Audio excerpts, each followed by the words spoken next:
हर साल जीअं हिन साल बि 48 में टे बॉल क्रिकेट टूर्नामेंट थी गुज़रियो, जंहिंमें मुख़्तलिफ़ शहरनि खां आयल 16 टीमुनि हिसो वरितो। फाइनल में नबीसर रोड पहिरियां बैटिंग कंदे मुक़ररु 8 ओवरनि में बलोच स्पोर्ट टाली खे 117 रन जो टारगेट ॾिनो। असद अली गिशकोरी जी शानदार बैटिंग जे बदौलत 7 ओवरनि में टारगेट पूरो करे बलोच स्पोर्ट टाली फाइनल पंहिंजे नाव करे वरितो। उन हवाले सां रांदीगरनि टाइम न्यूज़ सां ॻाल्हाईंदे चयो त बराए महिरबानी टाली शहर में ग्राउंड कोन है, उनके वास्ते नौजवान तबको काफ़ी नशे में, सफ़ीना गुटको पान वगैरह में, तो असां इहो अपील कंदासीं बराए महिरबानी असांखे ग्राउंड ॾिनो वञे। असांजी छोकिरनि ॾाढी महिनत कई है, सॼी टीम के बलोच स्पोर्ट के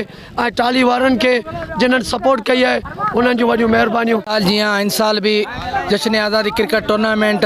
मुनक़दा कयो वियो टाली शहर में, जंहिंमें बिल आख़िर टाली बलोच स्पोर्ट गिशकोरी फाइनल में विन कयो, पर असां कंदासीं बराए महिरबानी टाली शहर के ग्राउंड ॾिनो वञे। टूर्नामेंट थिए थो, असां वटि ग्राउंड मौजूदु न आहे ऐं असांजे मिनिस्टर स्पोर्ट मिनिस्टर अरबाब लुत्फ़ुल्लाह साहब सां गुज़ारिश कंदुसि महिरबानी करे असांखे ग्राउंड ॾिनो वञे,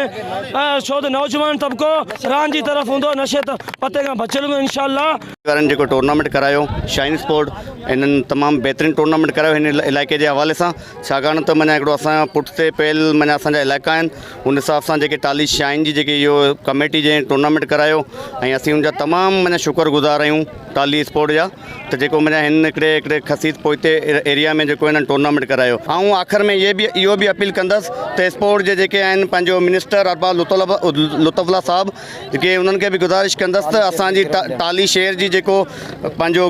ग्राउंड आहे उन जे लाइ बि असांखे जेको माना जेको बजट ॾिनो वञे या फंड ॾिनो वञे। हिननि जो चवणु हो त टाली शहर में क्रिकेट ग्राउंड न हुजण करे हू सख़्तु ॾुखियाईनि खे मुंहुं ॾियण ते मजबूर आहिनि। हिननि स्पोर्ट जे वज़ीर अरबाब लुत्फ़ुल्लाह तैमूर टालपुर तोड़े वाॻायल इख़्तियारनि खां मुतालबो कंदे घुर कई त क्रिकेट ग्राउंड ॾिनो वञे जीअं ही मुल्क जो नालो रोशन करे सघनि, जॾहिं त विनर टीम खे 10,000 ऐं रनर टीम खे 5,000 ऐं मैन ऑफ द मैच माणींदड़ असद अली गिशकोरी खे सरदार ग़ुलाम हुसैन गिशकोरी ऐं संदसि फर्ज़ंद इमरान अली गिशकोरी पारां 3,000 रुपया कैश